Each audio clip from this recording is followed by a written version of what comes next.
12 luxury vehicles ng mga diskaya na kumpiska ng Bureau of Custom. Nakumpiska na ng Bureau of Custom ang kabuuang 12 luxury vehicles na pagmamayari ng kontrobersyal na mga kontratistang sina Sara at Corley Diskaya. Sa pagdalo ni Diskaya sa pagdinig ng Senate Blue Ribbon Committee nitong Lunes, September 1, inamin niyang mayroon siyang 28 luxury cars. 42, nagiging 28 na lang ha. Pero sa sesyon ng Senado ngayong Martes, September 2, binunyag ni Senate Pro Tempore Jinggoy Estrada na nasa 80 ang umano'y pagmamay-aring sasakyan ng pamilyang Diskaya batay sa nakalap niyang impormasyon. Ang dami pala. Sa ngayon, na-secure na ng Bureau of Customs ang 12 luxury cars na sakop ng court order search warrant. Ito'y bahagi ng investigasyon para matiyak na nag-comply sa custom laws ang pagbili sa mga sasakyan.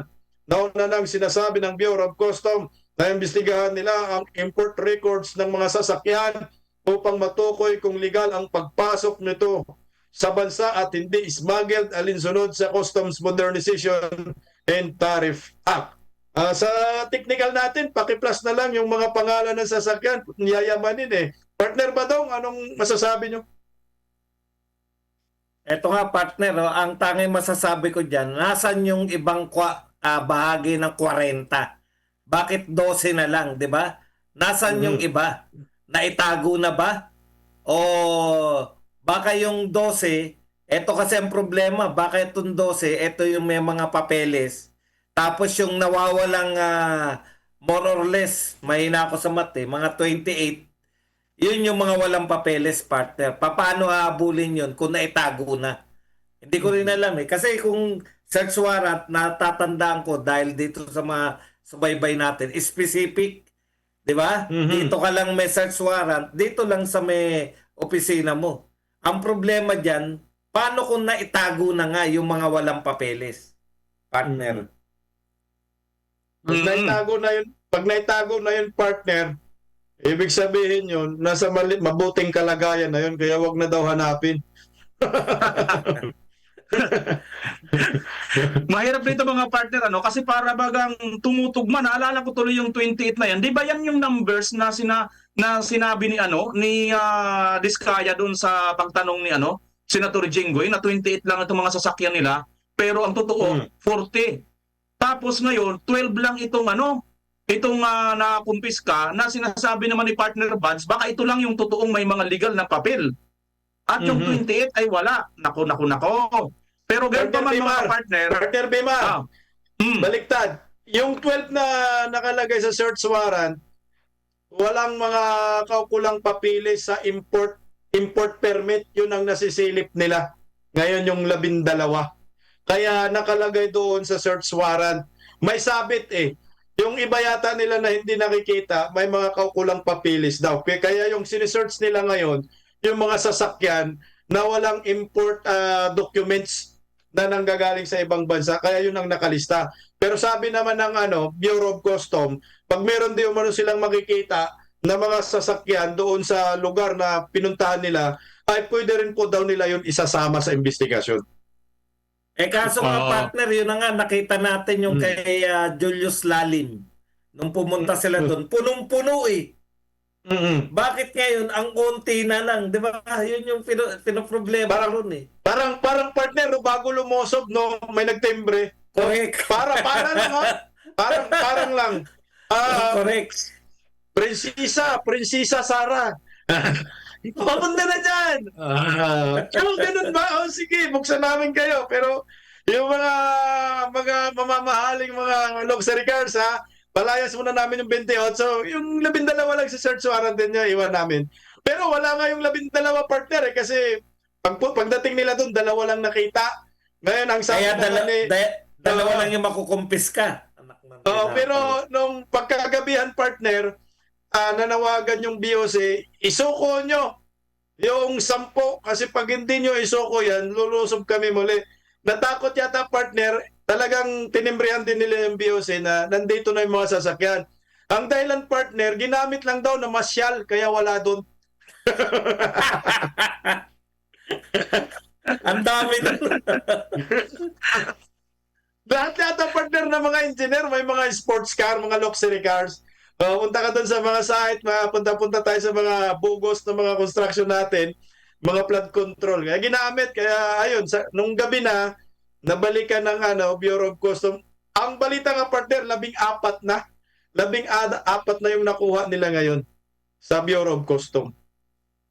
Yun. Partner, Yan yung ang problema natin dito kasi noong kanila itong ipinablog at nag-viral nga ito, proud na proud sila. Pero ngayon na nasasalang na ito sa investigasyon, mukhang kanya-kanya na sila ngayon palusot. Di ba mga partner? So, hindi mo maiiwasan na mga taong bayan talaga magbibigay po ng opinion at magkakaroon talaga ng hindi magandang isipin tungkol dito. Kasi kung talagang in the first place na legal naman ito, ay mabilis lang, sabi ko nga sa inyo mga partner, kanina pa sinasabi, di ba? Mabilis lang naman, punta ka agad ng rito, pakita mo na kaagad ang resibo. Ay, mali. Punta ka na agad sa pinagbilan mo, kuha ka ng official receipt. Hindi sa rikto, sorry. Nadulas lang tayo doon sa rikto.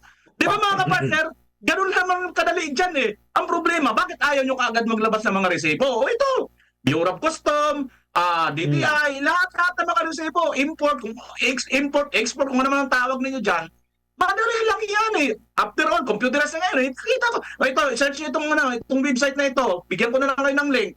Magpapagod pa ba yung pupunta pa dyan yung BI? Hindi na kailangan. Di ba? Hindi sana mabilis tayo makapag-move on. Alam niyo po mga kapartner, yung Rolls Royce ni Diskaya na bumili siya doon dahil sa payong. Hindi ko nga mabanggit-banggit yung mabigkas-bigkas yung pangalan ng sasakyan yan. Ang mamahal pala ng mga sasakyan na to. Oo nga, partner. Ngayon ko na nakita ko, 42 million. Grabe. Oo. Tingnan mo, Rolls Royce, yung pangalan, 42 million. Mercedes, Maybach, Bentley, may mga sasakyan palang ganito. Mercedes AMG G63. Ang alam ko, 69. Pang bingo. Ang bingo yun, pang bingo, ha? Kaya na naman. Magkakamemo na naman tayo niyan. Bingo, 69. 69. Paborito ni Badong. Ito, partner, Cadillac Escalade White, no? Cadillac Escalade Black.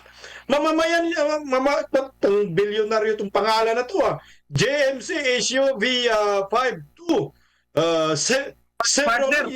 Suburban. Partner. Suburban. Ang bihirang pangalan na yan. Saka ito, partner, Range Rover. Partner, itong kanila ito yung... Ito yung narinig ko, partner. Range Rover. Buki. Ano, partner?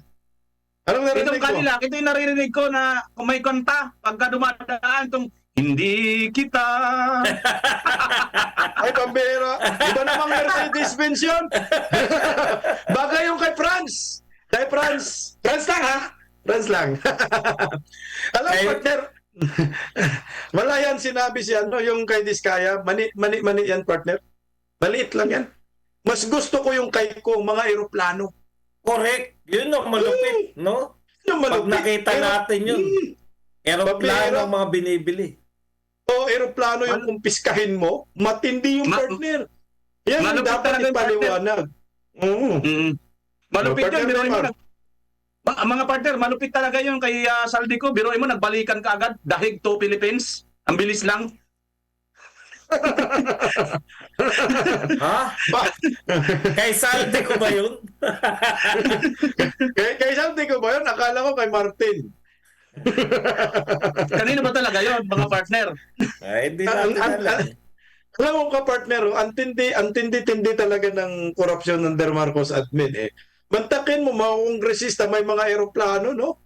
Pero ang mga Pilipino, chillax lang, bahala kayo dyan, basta kami, okay lang, 1D, 1-8 na lang kami. Pero tingnan mo ngayon ng Indonesia, nang dahil din sa korupsyon, grabe. Matindi ho yung nangyayari ngayon sa bansang Indonesia. Indonesia para kayo ang pinakamatapang na mga taong bayan. Pag sinasabi mong taong bayan yun, mga Indonesian yun, ang tatapang ho nila. Sa bagay, partner, no, ilang percent ba yung Muslim dyan sa Indonesia? I think mga almost 80% ang tao sa Indonesia ay mga Muslim, kaya ang tatapang nila. sa atin, bala duwag ni DMR Hindi, isa pang problema, partner, sa atin, ano mo rin maunawaan mo rin kung bakit gano'n na lang yung mga tao. Ayaw na kasi nakadalawang people power na tayo, partner Napapalayas natin, 2 presidente nga ang napalayas. Yung pinalit natin, mas worse pa sa nakaraan. Kaya, putya, anong mangyayari? People power natin, mas worse pa. Kaya Pagod na. talagang aasahan na lang natin yung 2028 election na ang magbabago. Kasi nakita naman natin yan, 2025, nagkaroon na resulta yan, nagkaroon tayo ng senador na Marcoleta, nagkaroon tayo ng prueba na hindi nyo kayang talunin yung mga Duterte, ang bumangga sa Duterte, giba, partner. Kaya kayong isiro sa Mindanao at sa mga maraming bahagi ng Visayas ng mga Duterte. Kaya yun na lang, partner. Ako, tiwala pa rin ako sa mga mamamayang Pilipino na may maganda pa tayong bukas. Parang ang tagal lang, partner. Ang tagal lang ng 6 na taon ni BBM. Kay Tatay Digong talagang yung 6 na taon, ang bilis Ang bilis. Eto, parang dito na tayo nagsitanda lahat. Hindi tayo tumanda nung pandemic Hindi tayo nagsitanda nung pandemic. Ngayon tayo. Unang 3 taon, parang 30 years na, partner. Partner, gusto mo ng 2020. Marami kayo nagsasabi ng ganun, partner. Hindi lang naman tayo, pati mga ordinaryong Filipino, pati mga taxi driver lahat, mga grab driver, sinabi rin nila, parang ang tagal pa daw ng 2020.